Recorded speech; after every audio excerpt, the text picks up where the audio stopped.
Assalamualaikum warahmatullahi ta'ala wabarakatuh. Salam sejahtera untuk kita semua. Tidak lupa puji syukur atas nikmat yang Tuhan limpahkan kepada kita semua setiap harinya. Semoga Bapak dan teman-teman semua dalam keadaan baik. Di sini kami dari kelompok 1 ingin mempresentasikan hasil materi kami mengenai prosedur pendirian perusahaan. Namun sebelum memasuki sesi presentasi, izinkan saya untuk memperkenalkan diri. Perkenalkan, nama saya Farha, NIM 190721100006. Di sini saya sebagai moderator sekaligus pemateri pertama. Dan yang kedua yaitu ada Nailul Homsiyah, NIM 190721100016 sebagai pemateri kedua. Dan yang ketiga yaitu ada Muhammad Nuzulur Rahman, NIM 190721100018 sebagai pemateri terakhir. Baik, langsung saja untuk mempersingkat waktu, saya serahkan kepada pemateri pertama. Terima kasih. Baik, saya di sini sebagai pemateri pertama yang akan menjelaskan mengenai makanan halal, landasan hukum produk halal, manfaat adanya sertifikat halal, syarat-syarat atau kelengkapan dokumen pengajuan sertifikat halal, prosedur pengajuan sertifikat halal, fungsi logo atau sertifikat halal, pengertian PIRT atau produk industri rumah tangga, serta yang terakhir yaitu syarat-syarat perizinan PIRT produk industri rumah tangga. Baik, langsung saja kepada materi yang pertama yaitu mengenai makanan halal. Kata halal secara bahasa dapat diartikan sebagai terbuka dan secara istilah berarti sesuatu yang dibebaskan untuk dilakukan oleh manusia. Artinya tidak dilarang dalam Islam. Jika dikaitkan dengan makanan, halal bisa ditafsirkan sebagai makanan yang boleh dikonsumsi tetapi harus sesuai dengan hukum Islam. Pada dasarnya, semua makanan halal kecuali ada dalil yang mengharamkannya.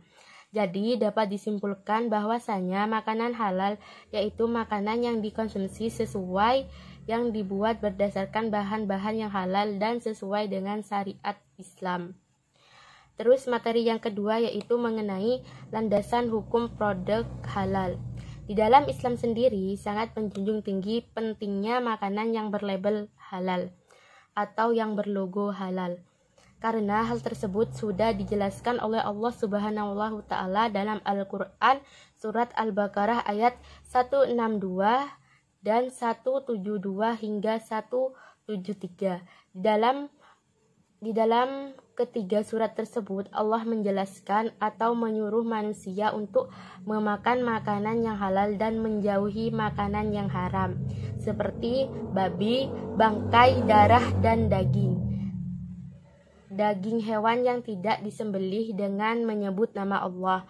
Selain berlandaskan di dalam Al-Quran, kehalalan produk juga ditegaskan dalam undang-undang yang ada di Indonesia, bahwasanya pemberian sertifikat halal pada produk halal itu wajib, pasalnya mayoritas masyarakat yang ada di Indonesia beragama Islam.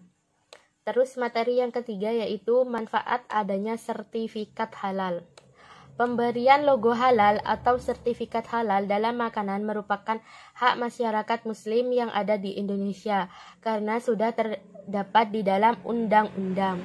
Tujuan utama dalam pemberian sertifikat atau logo halal tersebut yaitu ingin melindungi konsumen dari produk yang tidak halal. Dalam artian, pemberian produk halal atau pemberian logo halal tersebut tidak akan membuat masyarakat ragu untuk memakai atau memakan produk tersebut.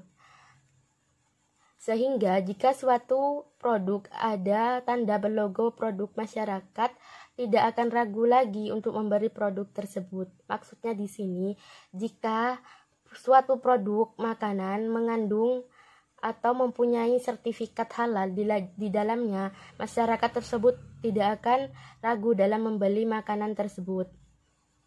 Pada intinya, manfaat dari logo halal tersebut sangat banyak. Di satu sisi, dapat dirasakan konsumen dengan logo tersebut menjadikan produk tersebut dilindungi oleh hukum dan konsumen bisa mengkonsumsi atau memakannya tanpa ragu. Di sisi yang lain, bermanfaat untuk penjual meningkatkan penjualan produknya. Terus materi yang selanjutnya yaitu mengenai syarat-syarat atau kelengkapan dokumen pengajuan sertifikat halal. Syarat-syarat atau kelengkapan dokumen dalam pengajuan sertifikat halal biasanya yaitu ada 8. Yang pertama yaitu surat permohonan atau pengajuan atas sertifikat halal. Yang kedua yaitu data pelaku atau orang yang mengajukan atau identitas lebih tepatnya. Yang ketiga yaitu mengenai NIP, yaitu nomor induk berusaha perusahaan. Yang keempat yaitu dokumen perizinan lainnya. Yang kelima yaitu nama atau jenis produk yang akan diajukan. Yang keenam yaitu daftar produk. Yang ketujuh yaitu proses pembuatan produk. Dan yang terakhir yaitu penunjang atau fasilitas yang digunakan dalam pembuatan produk tersebut. Terus materi yang selanjutnya yaitu mengenai prosedur pengajuan sertifikat halal. Setiap produk yang ingin dipasarkan mayoritas umat Islam, pastinya perusahaan harus mencantumkan label halal atau sertifikat halal sebagai bukti bahwa produk tersebut benar-benar layak dikonsumsi dan memiliki sertifikat halal dari LPPOM MUI.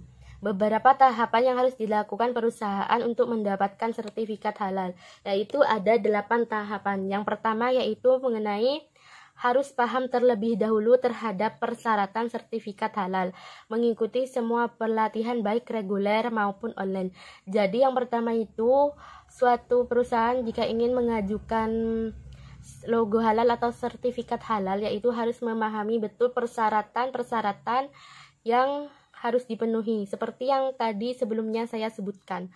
Terus yang kedua yaitu seperti yang dijelaskan di poin 1, sistem jaminan halal harus benar-benar diterapkan, yaitu prosedur terkait SJH, pembuatan manual SJH, penetapan tim manajemen kebijakan halal, dan lain-lain harus benar-benar diperhatikan sebelum mendaftar untuk mengajukan sertifikat halal. Yang ketiga yaitu dokumen-dokumen yang dibutuhkan untuk keperluan sertifikat halal harus sudah dipersiapkan.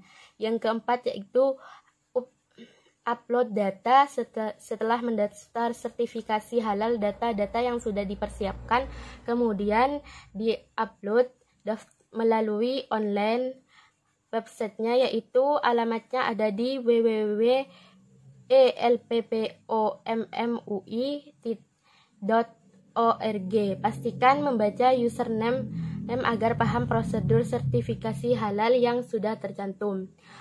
Upload data harus sampai selesai, kemudian LPPOM MUI baru akan memproses ke tahap selanjutnya.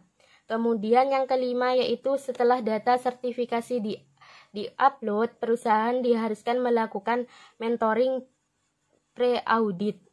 Tahapan yang keenam yaitu pelaksanaan audit. Tahap ini akan dilaksanakan jika perusahaan sudah lolos pre-audit dan akad-akadnya sudah disetujui.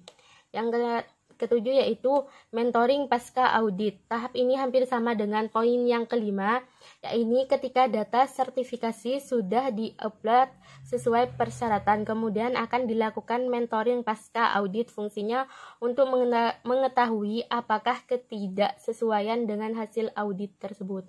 Terus yang terakhir yaitu memperoleh sertifikat halal setelah perusahaan lolos sampai ke tahap akhir. Jadi, kedelapan tersebut merupakan tahapan-tahapan pengajuan sertifikat halal.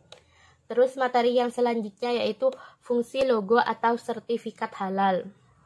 Di mana fungsi logo dan sertifikat halal yaitu ada 2 perspektif. Yang pertama perspektif konsumen dan yang kedua yaitu perspektif produsen. Yang pertama terlebih dahulu di fungsi logo dan sertifikat halal dalam perspektif konsumen, yaitu berfungsi sebagai 1. Melindungi konsumen muslim dari produk baik makanan, minuman, kosmetik, dan lainnya yang mengandung bahan haram. Terus yang kedua yaitu mempertahankan nilai-nilai agama dan jiwa kita untuk selalu mengkonsumsi produk yang halal. Yang ketiga yaitu memberikan kepastian hukum kehalalan produk. Terus selanjutnya yaitu adapun fungsi logo atau sertifikat halal perspektif produsen.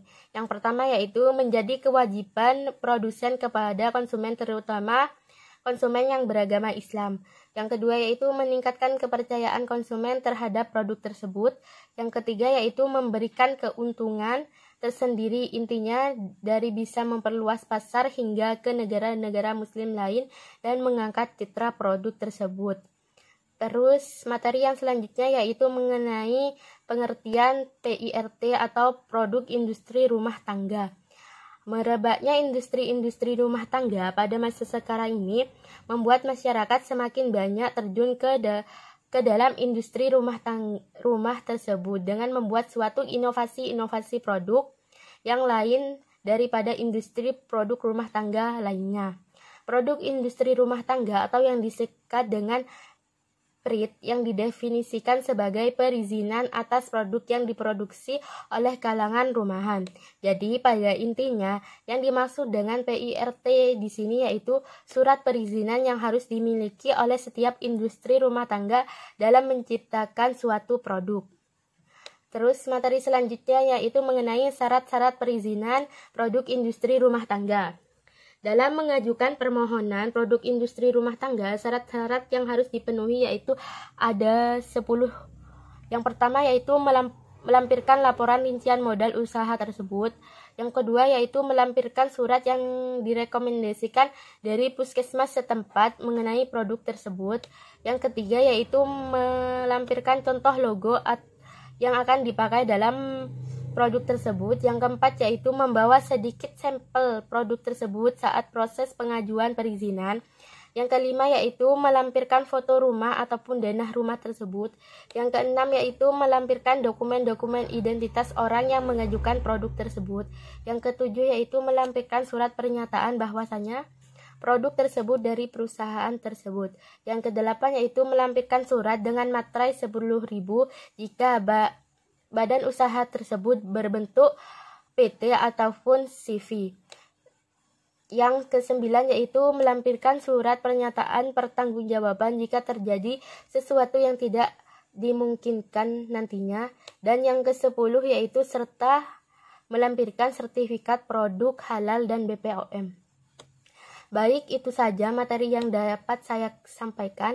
Kurang lebihnya mohon maaf, saya kembalikan kepada moderator. Terima kasih. Assalamualaikum warahmatullahi wabarakatuh. Sebelumnya perkenalkan nama saya Nil Homsia. Jadi di sini saya sebagai pemateri kedua akan melanjutkan materi dari pemateri sebelumnya, yakni membahas mengenai prosedur permohonan izin produk industri rumah tangga. Jadi tahapan perizinan produk industri rumah tangga ini ada 8. Yang pertama, prosedur yang mempunyai produk tersebut datang ke Dinas Kesehatan untuk konsultasi mengenai produknya.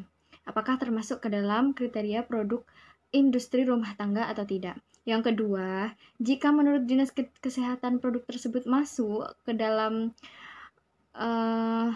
kriteria produk industri rumah tangga itu tadi, maka nantinya produsen tersebut memasuki tahapan selanjutnya, yaitu mengikuti tes penyuluhan keamanan pangan. Kemudian yang ketiga, jika saat proses konsultasi produk tersebut ke Dinas Pendidikan dan dikatakan produk tersebut tidak termasuk ke dalam produk industri rumah tangga, maka disarankan untuk mengajukan ke BPOM. Yang keempat, produsen yang sudah memenuhi kriteria dan sudah mulai melalui proses tes penyuluhan keamanan pangan sebelumnya, nantinya akan diarahkan untuk mengambil belangko di kantor DPM PTSN Naker dan mengisi belangko tersebut sesuai dengan ketentuan yang ada. Yang kelima, setelah mengambil belangko, kemudian diisi dan dilampirkan dengan persyaratan-persyaratan yang telah ada, yang telah disebutkan sebelumnya, dan kemudian diserahkan ke DPM PTSN Naker. Selanjutnya, jika berkas sudah masuk dari pihak tenaga kesehatan, langsung menindaklanjuti untuk survei ke lapangan atau ke tempat pengelolaan produk sesuai dengan alamat yang didaftarkan. Yang ketujuh, kemudian Dinas Kesehatan melakukan survei dari hasil laboratorium yang keluar. Kemudian Dinas Kesehatan menerbitkan rekomendasi nomor produk industri rumah tangga tadi, lalu diberikan ke DPM PTS Naker. Dan tahap yang terakhir yakni DPM PTS Naker mengeluarkan sertifikat produk industri rumah tangga yang masa berlakunya yakni 5 tahun dan 3 bulan sebelum berlakunya habis, produsen wajib memperpanjangnya. Yang selanjutnya ada manfaat dari produk rumah tangga jika memiliki produk industri rumah tangga. Adapun di sini itu ada 4. Yang pertama, produk sudah layak beredar atau sudah siap dipasarkan. Yang kedua, produk tersebut bebas untuk dipasarkan kemana saja, dalam artian secara luas. Yang ketiga, keamanan dan mutu produk tersebut terjamin. Yang keempat, kepercayaan membeli meningkat. Yang selanjutnya ada pengertian izin usaha mikro kecil, di mana usaha mikro kecil ini diatur dalam Perpres IUMK, di mana IUMK ini didefinisikan sebagai tanda perizinan atau legalitas yang diberikan kepada usaha mikro kecil dalam bentuk lembar kertas. Tujuan diberikannya yaitu untuk menjamin usaha tersebut dan mengembangkan suatu usaha tersebut agar usaha tersebut semakin meningkat. Adapun tujuannya yakni ada 4. Yang pertama itu pastinya memberikan perlindungan dan kepastian bagi pengusaha kecil dan mikro. Yang kedua, memberikan penyuluhan atau pedoman dan mengembangkan suatu usaha tersebut. Yang ketiga, membantu atau mempermudah produsen dalam mengambil pembiayaan di lembaga keuangan. Yang keempat, mendapatkan kemudahan jika terdapat kepentingan ke pemerintah, kabupaten kota atau lembaga lainnya. Di sini juga ada syarat-syarat perizinan izin usaha mikro kecil, di mana di sini tuh ada 4. Yang pertama, melampirkan surat terkait lokasi atau tempat usaha mikro kecil tersebut berada, yang harus direkomendasikan atau lengkap dengan RT atau RW-nya. Yang kedua, melampirkan fotokopi kartu tanda penduduk dan kartu keluarga bagi individu yang mengajukan. Yang ketiga, melampirkan pas foto 2 lembar berwarna ukuran 4x6 untuk produsen yang mengajukan. Yang keempat, mengisi formulir yang sudah disediakan oleh di sana izin usaha mikro kecil sesuai dengan ketentuan-ketentuan yang ada. Selanjutnya ada prosedur perizinan izin usaha mikro kecil, yakni ada beberapa tahapan pengajuan. Yang pertama, mengisi formulir perizinan izin usaha mikro kecil dengan baik dan benar sesuai ketentuan yang telah ditetapkan. Kemudian diberikan kepada pejabat yang berwenang. Setelah itu akan disetujui oleh camat. Barulah surat dari izin usaha mikro kecil itu diterbitkan di Bank BRI. Yang selanjutnya, setelah meminta camat menyetujui berkas tadi, baru orang yang mengajukan itu meminta naskah izin usaha mikro kecil tersebut ke Bank BRI. Yang selanjutnya ada hak pemilik kartu izin usaha mikro kecil.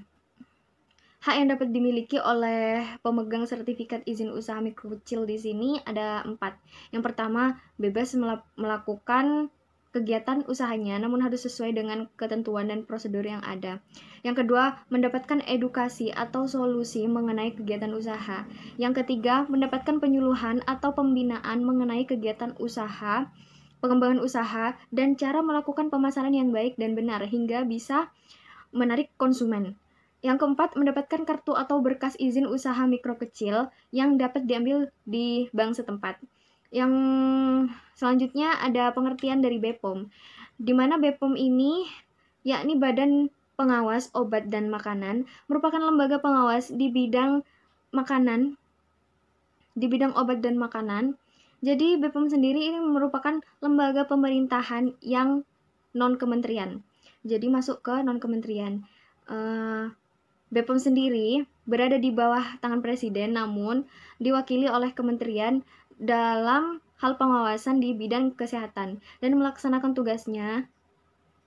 melaksanakan tugasnya, BPOM ini selalu berlandaskan dengan undang-undang yang berlaku. Mungkin itu saja materi yang dapat saya paparkan, kurang lebihnya mohon maaf. Terima kasih. Baik, assalamualaikum warahmatullahi wabarakatuh. Di sini saya akan menjelaskan tentang tugas dan fungsi dari BPOM atau Badan Pengawas Obat dan Makanan, yaitu berdasarkan pengaturan yang ada, tugas dan fungsi dari BPOM sendiri itu ada dua, yaitu lembaga atau unit yang bertanggung jawab dengan pengawasan obat dan makanan yang berada di bawah pengawasan langsung Sekretaris Utama dari BPOM. Yang kedua, lembaga atau unit yang bertanggung jawab atau mengawasi produk yang mengandung narkoba, narkotika, psikotropika, dan zat adiktif lainnya untuk pengawasan produk yang mengandung bahan-bahan yang berbahaya. Di mana jika diperinci dari fungsi dan tugas BPOM sendiri itu bisa dirincikan menjadi 6. Yang pertama itu menyusun rencana dalam melakukan pelaksanaan pengawasan obat dan makanan. Yang kedua, melaksanakan pengujian dan pemeriksaan obat dan makanan sesuai dengan ketentuan-ketentuan atau tahapan-tahapan yang di laboratorium BPOM. Yang ketiga, penilaian pangan dan obat yang sudah diuji di laboratorium dinilai dengan mikrobiologi. Yang keempat, melakukan investigasi jika terjadi pelanggaran hukum yang tidak sesuai dengan peraturan yang diterapkan oleh BPOM. Yang kelima, pemberian sertifikasi BPOM diberikan langsung oleh Kepala BPOM. Yang keenam, memberikan layanan informasi yang dapat dijangkau oleh konsumen itu sendiri. Selanjutnya dari saya ingin menjelaskan tentang prosedur perizinan BPOM. Jadi untuk mendapatkan label BPOM, setiap produsen harus memiliki produk yang layak dan juga sesuai dengan ketentuan yang ditetapkan oleh pemerintah. Selain itu, produsen wajib memiliki produk yang sudah terdapat kemasan dan label standar ketentuan sesuatu yang sudah diterapkan untuk untuk beneran produk agar terdaftar dalam BPOM. Informasi yang terkait dalam produk tersebut harus sesuai dengan tercantum lengkap seperti nama, perusahaan, komposisi, berat, berisi, nama produk, tanggal produksi, dan juga batas pemakaian atau kadaluarsa, dan lain-lain. Hal yang harus dilakukan untuk memperoleh izin BPOM, mengirimkan permohonan pendaftarannya kepada Direktur Jenderal BPOM, yakni sebagai berikut. Yang pertama, terdapat beberapa permohonan pendaftaran formulir, yakni terlebih dari posisi dengan lengkap. Yang kedua, dari formulir A itu menyertakan sertifikat kehakiman Republik Indonesia terkait merek jika ada. Yang kedua, desain label. Yang ketiga, surat izin dari Departemen Perindustrian RI di fotokopi. Surat pemeriksaan BPM, cara pembuatan produk, khusus produk air dan garam harus dilengkapi sertifikasi SNI. Surat keterangan pabrik asal khusus produk yang dikemas kembali. Yang terakhir, produk lisensi menampilkan SK lisensi. Adapun dalam formulir B, yakni dengan menterterakan sumber pembelian bahan baku. Yang kedua, apa saja bahan tambahan pada produk. Yang ketiga, standar produk yang dipakai. Yang keempat, sertifikasi wadah dan tahap. Yang kelima, kemasan harus sudah diuji kelayakan dan juga keamanannya.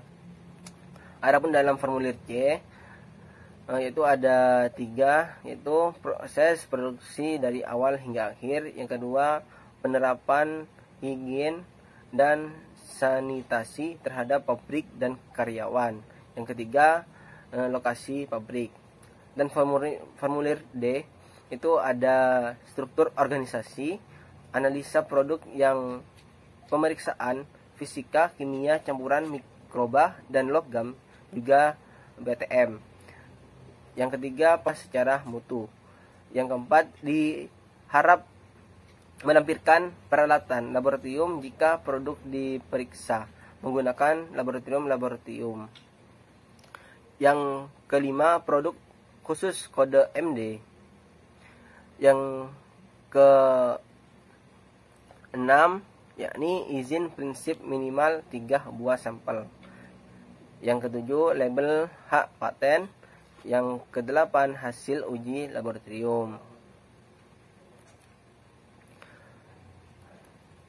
Selanjutnya, dari pengertian PT atau bisa disebut dengan perseroan terbatas. Perseroan terbatas terbagi menjadi dua kata, yakni persero dan terbatas. Yang artinya dari perseroan lebih condong kepada modal PT yang terdapat saham-saham di dalamnya, sedangkan terbatas berfokus kepada pemegang saham yang sudah menjadi tanggung jawab pemegang saham yang luasnya tidak seberapa dari nilai yang dimilikinya. Modal PT yang terdapat serum maupun saham-saham itu terlampir dalam pasal 1 ayat 1 dalam Undang-Undang Nomor 40 Tahun 2007. Adapun perseroan didirikan dengan berpegang teguh pada perjanjian. Biasanya kegiatan yang dilakukan yakni kegiatan usaha menggunakan modal dasar yang secara keseluruhan terbagi dalam saham, juga masuk ke dalam undang-undang serta peraturan pelaksanaannya sesuai dengan persyaratan yang terdapat di dalamnya. Selanjutnya saya akan membahas tentang karakteristik dalam perseroan terbatas, yakni ada 7. Yang pertama, merupakan lembaga bisnis pengumpulan modal. Yang kedua, utang dan kepemilikan harta terpisah antara pemilik saham dan perseroan. Yang ketiga, tanggung jawab pemilik saham sebesar dengan saham yang dimilikinya dalam perseroan terbatas.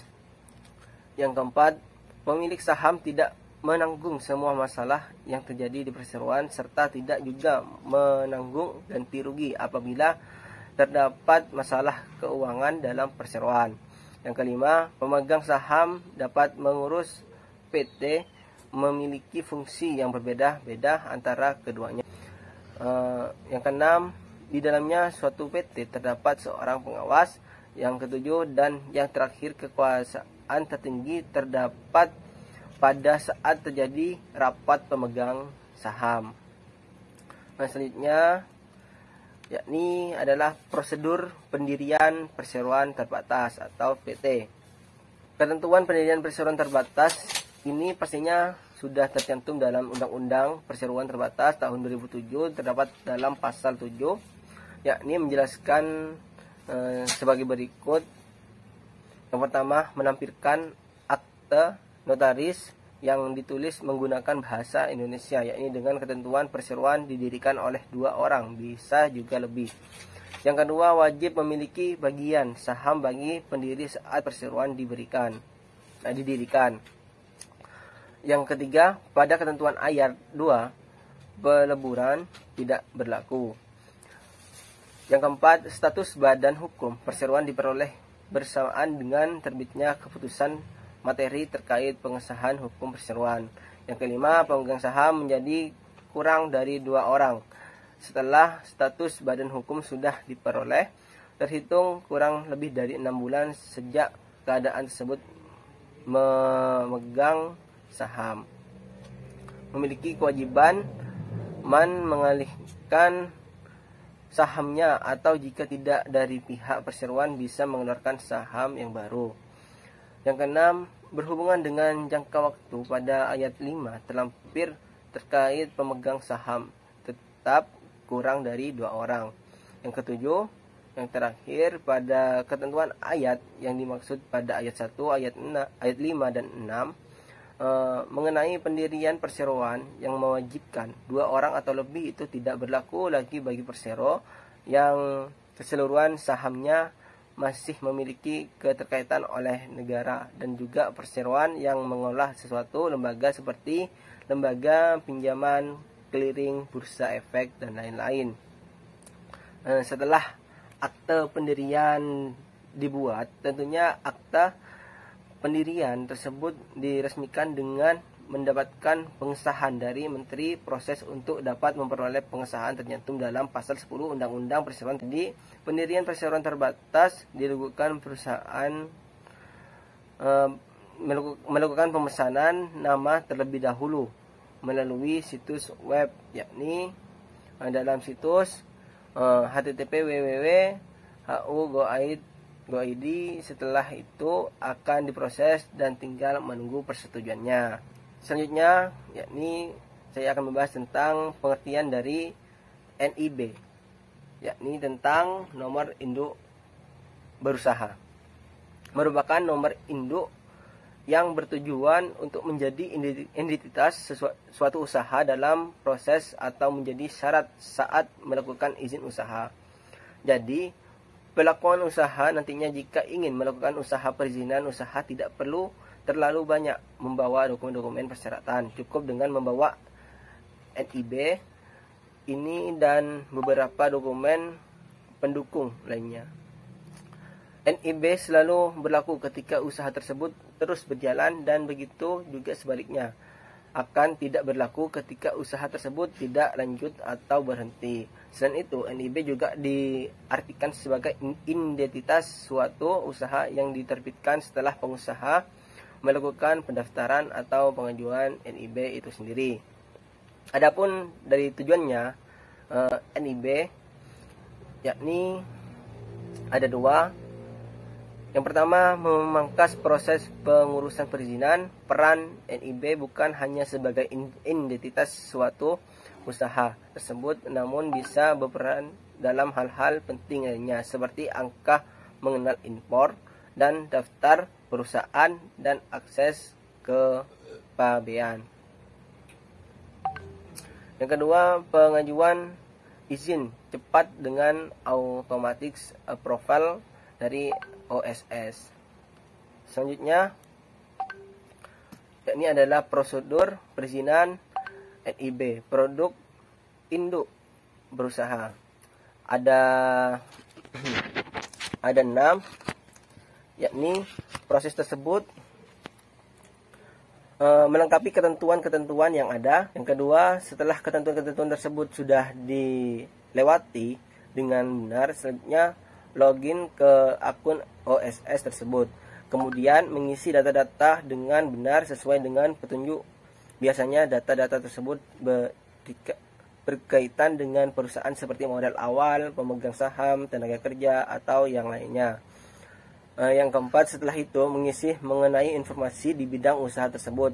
Yang kelima, setelah proses tahapan sudah diisi dengan benar, selanjutnya itu pengusaha checklist pada bagian bukti bahwa data tersebut diinput dengan benar. Yang terakhir, setelah proses tersebut selesai, NIB bisa didapatkan.